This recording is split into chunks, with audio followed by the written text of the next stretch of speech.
Magandang araw na naman sa inyo mga kabayan. Are, ako'y mayroong napanghingi. Isang langka ay kasarap yata na ng ginataan. Ay bigay sa akin ng aking isang katrabahong Vietnamese. Shout out to my co-worker, Chris. Thank you for this jackfruit. I'm gonna cook it today.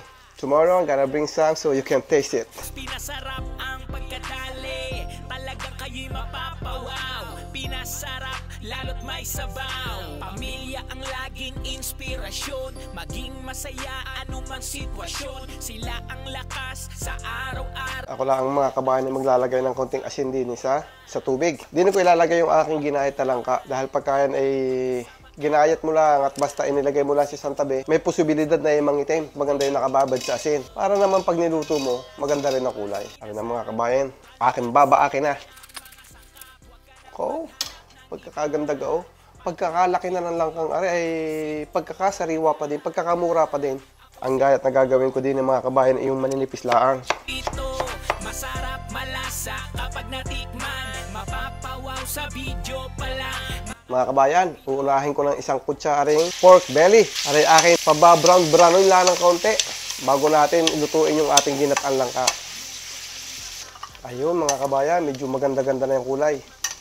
Ayos na rin sa akin. Akin munang hahanguin at para makapag-gisa na. Unahin ko nang ilagay yung luya.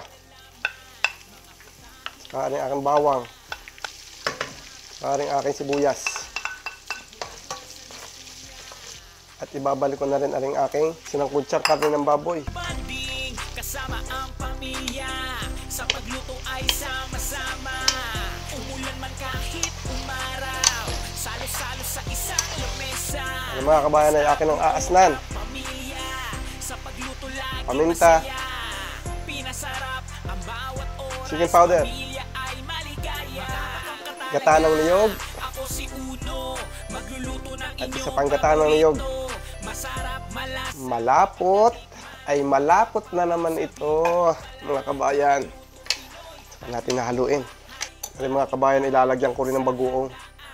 Ako si Uno, pinasarap, luto kayo'y mata. At dahil sariwa ang aking langka ngayon mga kabayan, ay lalagyan ko ng tubig. Dahil ay medyo tatagal-tagal ako ang pagpapabulak para malutong maigi yung gulay. Nakaw. Pagkakaigi na rin. Taklubang ko na. Ang sabi ng iba, huwag daw tataklubang pagka ginataan. Ala, ay ako'y nagtatakip. Ayos lang yan. O ay, asbuka na mga kabayan. Ari lalagyan ko na ng sili para talagang agad kumapit yung anghang. Pwede ko na rin damihan. Yung mga aking maliit palagay ko, hindi ko rin mapapangain na rin. Ari mga kabayan, bumili rin yung aking asawa ng isda. Ayun, sabi galunggong. Pero parang hindi galunggong eh. Ang alam ko sa galunggong ay wala nang kaliskis din yung matatala. Ay ari meron. Ay umbaga kung anong isda nga ari. Kapalagay nyo mga kabayan, ari galunggong nga. Alay, magpaka ano-ano pa man eh. Ari aasnang ko na at pipirituhin ko ari. Ari ang magiging kapartner ng aking ginatang langka. Nakaw. Ay, husay na husay. Kapag natikman, mapapawaw sa video pala. Mga luto Pinoy at lutong bahay o kahit pa sa handaan. Ako si Uno, pinasarap, lutong kayo'y matatakam. Mga kabayan, timusin na rin. Eh, matagal ko ng kuni. Minimitig makain uli. Unang kagat.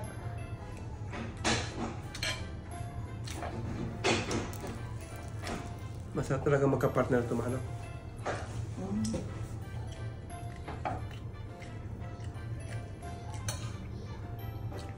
Ayos. Harap. Alam mo naman. Alam mo na yun.